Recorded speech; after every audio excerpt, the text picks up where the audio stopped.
Hello, and welcome to Chile Talk. I'm Neil Davidson. I am, as always, with Pete Lee. Hello, Pete.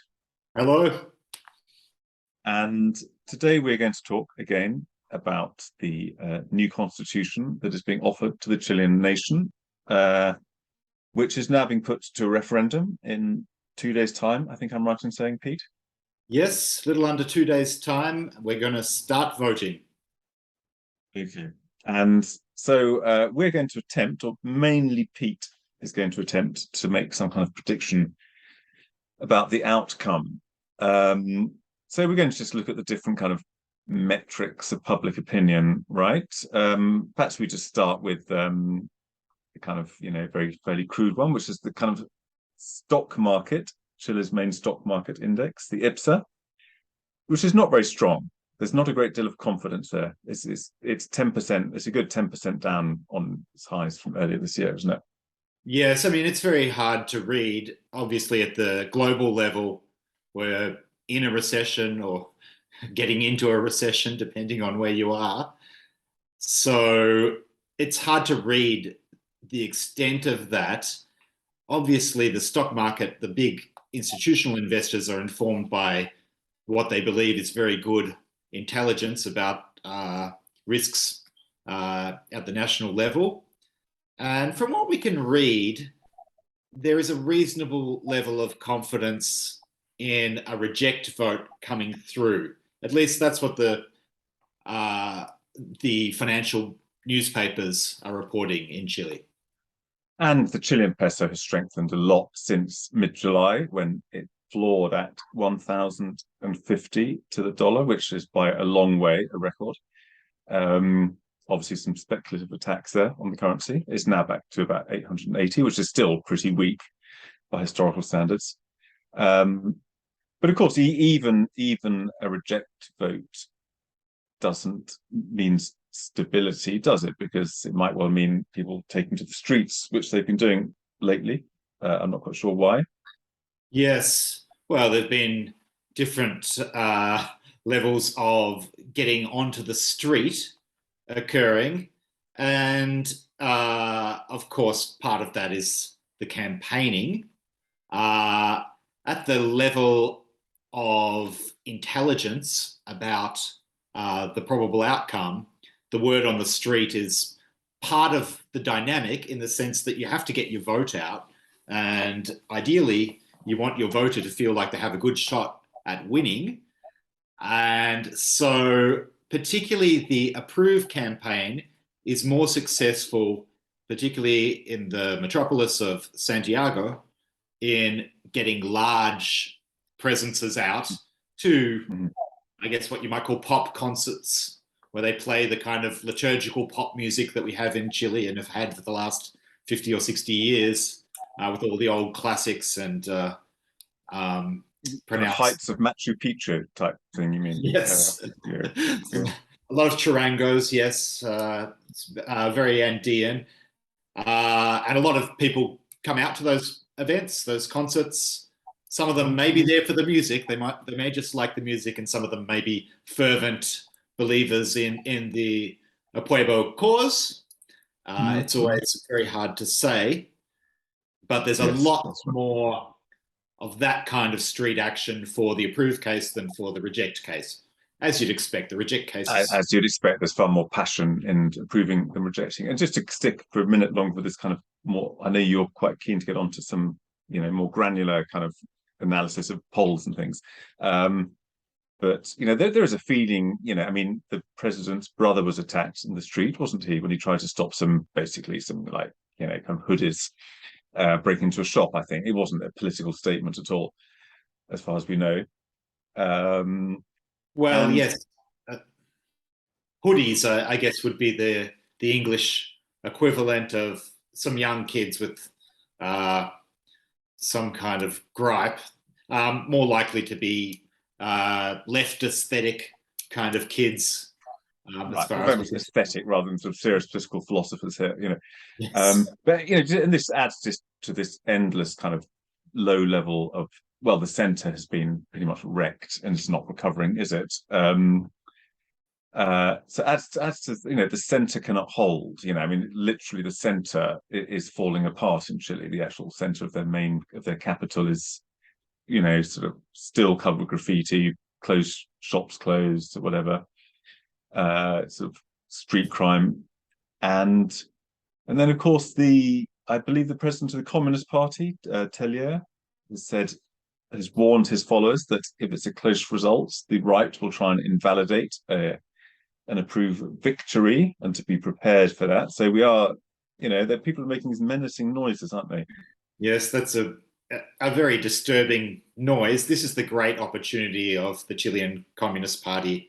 It was overrepresented in the convention process. It's overrepresented in the coalition, partly because it's on a technocratic level much more disciplined than the student activist type Frente Amplio movement, and has an outsized influence in the country as it's never before had. Even in the Allende years, it wasn't this powerful. Right. And this is their big chance. So Tellier is positioning himself as the leader of the kind of guerrilla, sort of insurrection. Maybe not literally. If it's a close vote and approve loses, so could be ugly. Anyway, so let's get down to what you've been looking at. I know quite closely, which are things like opinion polls. Perhaps you'd like to say. Where would you like to start? I think on the social science front, if you like, there are two general lines you can look at. There's surveys and focus groups and panels on the one hand, which is a bit more traditional. And then there's analysis of big data. So things like Googling, Twitter feeds, and so on. On the survey and focus group front, we have a very consistent and stable picture over the last couple of months, perhaps surprisingly so, of there being a gap of anywhere from 6% to 16% in favour of reject. And no amount of intervention seems to make much dent on that. In fact, many of the government's interventions may be working against their interests in the sense that they're so telegraphed and obvious that they're fiddling with things a little bit as much as they can. So that's very stable. The last 2 weeks of the campaign, you're not officially allowed to publish opinion polling, but of course, a lot of material is circulating nonetheless. Obviously, always and that's showing the same picture as what we've seen for these last months. It hasn't shifted at all during these last 2 weeks. There've been a couple of big hits to any hope of beating up a cool Pueblo line, such as some interesting transsexual or transvestite rather cabaret in Valparaiso involving the national flag being treated in interesting ways. The abortion of Chile, which aren't working in the favour to the extent that people are starting to suspect that the mayor of Valparaiso is actually working against his nominal cause of approving this. He's a kind of mole. He's a double agent. Oh, is that right? In order to get his own against Boric and the Frente Amplio movement, which sidelined him a little bit. So basically those more traditional surveying methods are suggesting a very stable and strong and firm victory to reject. The countervailing lines tend to come from this big data approach to looking at who's Googling what, who's tweeting what, and agreeing with what, retweeting, who's contacting the Electoral Commission in order to see where they have to vote, whether they're on the roll, and whether they're subject to a fine if they don't vote, because everybody over the age of 18 theoretically is automatically inscribed in this election. Oh, and this because for general elections that's not the case anymore. It's no longer, at least it's no longer compulsory. Is this Yeah, compulsory? No, but you're automatically registered. this is compulsory and automatic in theory. So depending on the levels of information technology, we still have, of course, a lot of deceased persons on the electoral roll, but you know, there are limitations. And all of this big data, there are certainly a number of tyros who've come out and said that actually the opposite is true compared to what the traditional polling is saying. It's more like 55 for approve and 45 for reject. So if anything like that comes to pass, even any approval, rejection at all, these big data approaches are going to rise in esteem to a great extent, which has not consistently been the case, although sometimes some of the big data predictions have proved right in the past, not in elections as close as this one. So that will be an interesting shift in things, similar to what happened in the United States when Nate Silver's predictions came to pass with great accuracy in the first election of Barack Obama, and then the second election even more true, and then he got it wrong for the Trump election. So, and of course that involved a very granular level of what you might call identities and other data points within electoral constituencies, aggregating into a very, very accurate picture. In Chile, you know, we haven't had the reliability of data to do that in the past. Now, working against any possibility of using social media and search engines to predict is that many of the most unknown voters in this election, who are subject to a fine if they don't vote, are the poorer Chileans. They don't habitually vote. They may well want to vote to avoid the possibility of a fine, which can be quite hefty. It can be, well, it can be getting on for 40% of a monthly minimum wage, which is quite steep for even for a wealthy Chilean. So we don't know how they're going to behave, but they're probably not spending their time on Twitter and Google all the time. Right. Because I was going to say, this sounds so hard to read, because on the one hand, people who are heavy users of Twitter are not necessarily heavy users of voting booths, are they? I mean, they tend to like feel they've done their duty by letting off steam on Twitter rather than voting often. As for poorer Chileans, in principle, they should feel that a kind of left-wing constitution or left-wing state benefits them because there'll be sort of handouts or whatever or something good for them. On the other hand, they're often quite patriotic and kind of quite hostile to indigenous people, aren't they? I mean, to indigenous rights and things, which are a big part of this constitution. Even beyond that, I think risk aversion among poorer people is always strong. In terms of hyperactive users of Twitter and Google, a lot of these people are better off Chileans, but probably by far the majority of better off Chileans are not spending their whole day on Twitter and Google. You know, they have other things to do, so such as, you know, work. So it may not be a reliable guide. If it is a reliable guide, if these Twitter feeds are indicating something, and Twitter does have the virtue of only requiring, how many characters is it these days? 280, I think. Yeah, I've lost touch. They increased it, didn't they? Yeah, I think they doubled it from 140 to 280. So that's about the amount of information that a Chilean likes to read in one go.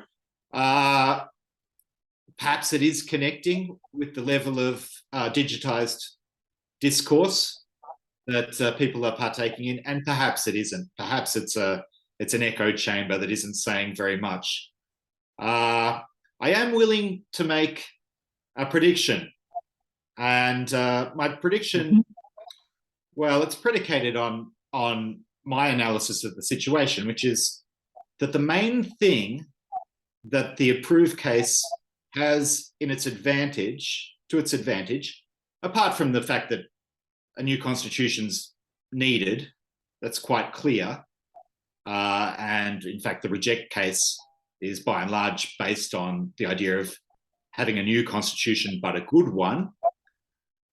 The other main thing that the approve case has going for it is I believe it's not going to win. And my predictions are very regularly wrong about Chilean politics. So Right. my Yes. kiss of death Now being conferred formally upon the reject. Yes. So as I see it, reject is probably going to win a little over 55-45. I'm thinking 46, 47. That's my surmisal, if there is such a word. I believe reject will win simply because people who have read and understood the document know that it's bad. People trust the opinion of a lot of the people who've read and understood the document. It's not a good document. It's a very bad document. If the document were merely worse than the current constitutional situation, the current organic law, if it were just worse, it might still be acceptable because a new constitution is needed. But it's not that it's worse, it's that it's much worse. The underlying principles are very difficult to imagine in operation. There doesn't seem to be any mechanism for gaining more public trust in the state in order for the state to distribute things. Who's going to fund the state? I can't see it. Yeah, so you're saying you reckon then that reject will win, I think you're saying by 53-54% against 46-47? That's what you're saying. That. I'm thinking Reject, 56-44. Oh, right, sorry, yeah, okay, yeah. Right, okay. Well, that's your prediction. I will so that is roughly in line with the opinion polls. We ought to be more contrarian. I would now like to come along and say something contrarian.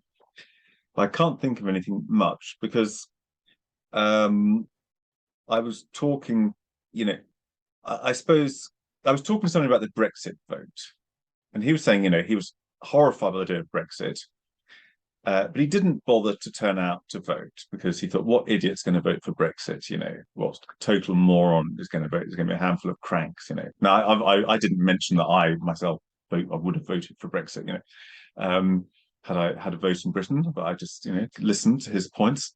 So he regrets not voting, But obviously that's not going to happen here because people are definitely forewarned. Accept isn't going to slip through on the basis of people not bothering to vote for reject because it's in with a real chance clearly, and so people will turn out, I'd have thought, to vote for reject. And then this new constitution manages to offend so many different types of people, rich and poor. It threatens kind of break up the country, all sorts of things. So I can only agree, really. So it'll be interesting to see if we're wrong. We will have some very hard learning experiences to go through, I think. Yes, one of the other things I should mention is that the bigger the pop concerts are in Santiago or any other large city, the more exacerbated any sort of culture war is. There are people listening to the old hits and memories, and there are a lot of people at home thinking, this has a price. Right, I hate everything you stand for. Mm-hmm. Yeah, yeah. Particularly well, there we are. Yeah. So, well, sorry to have taken up much of this 20 minutes of your time merely telling you what you already knew from the opinion polls or thoughts you knew. It'll be, but we had to get an opinion out there, didn't we? And there it is. And thank you very much for joining us on Chile Talk. Many thanks. Comment, like if you like. All right. Bye-bye. Thank you.